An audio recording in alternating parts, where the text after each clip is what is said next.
Good day, beautiful people! Kumusta ang buhay-buhay? So eto, meron na tayo ditong soft shelled egg. Dahil gabi na is hindi na natin to pwedeng ipakain sa manok. So gagawin na lang natin itong purtiwin na ng mga langgam natin. Pagpasensyahan nyo na yung kukuha, no? At medyo madumi. At kanyan talaga ang mga dugyot. Ay, may mga manok. So eto nga palang gagawin natin is kung wala na kayong mga insekto na ipapakain. Dahil alam naman natin na pinakakailangan nila yung protina. Lalo kung madami silang brood. Ito ay mga second option nyo lang, no? At maganda lang ito sa mga trophalapsis na mga langgam. O yung mga tayo nilang ipasa yung mga pagkain gamit yung mga bumanga. Kung makita na sa video is meron tayo ditong foil.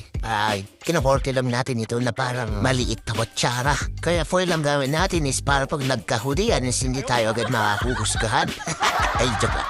So ito nga yung una natin papakainin is itong truffle natin na odong tumako si Migos. Sila mga pala ay hindi trophalapsis enough pero since wala silang brood o mga larva is pwede natin gawin ito ngayon. Ito nga pala isa nating quid na to is kumakain ng larva. Ewan ko kung ano problema na ito. Kaya kung mapapansin nyo sa video is wala pa rin siyang mga brood at mga worker.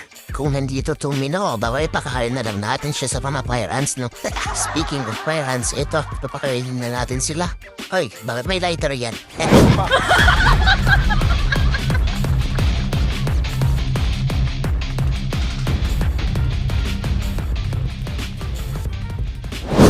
Pero syempre, huwag natin kalimutan tong big black crazy up na rin. Since ilang araw naman na sila dito sa kanilang bagong nest, pwede na natin silang silipin ng ganito, no? Kasi sana obserbahan ko dito sa mga kampunotos ng toys, napakasela nila sa vibration. Kung gusto nyo talaga silang silipin is dapat dahan-dahan kayo. Dahil sa sobrang laki ng tiyan ng queen nila is baka marapture o mapunik kapag ito ay nataranta at kung saan-saan ito tatakbo. Isa to sa dahilan kung bakit bigla-biglang namamatay yung queen nyo, ano? So anyway, ganyan din pala sila magpakain ng grade nila. Sana all laplapan.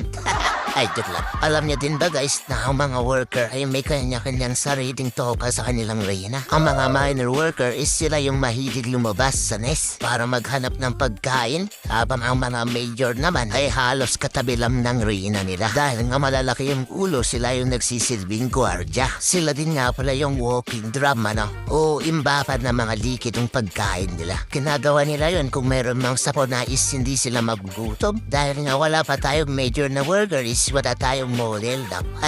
Dahil na etong colony natin is bata pa. So ano guys, humaba na naman yung kwento nating walang kwenta. Basahin ko na naman ba yung oras nyo? Oh my goodness. Big shoutout na pala sa mga akap group na wala nang ginawa kundi mang bash. Ay, joke lang. Kung gusto nyong maliis ng landas ng paglalanggam, sumali lang ka rito na. Hanggang dito na lang muna. Paalam and bye-bye.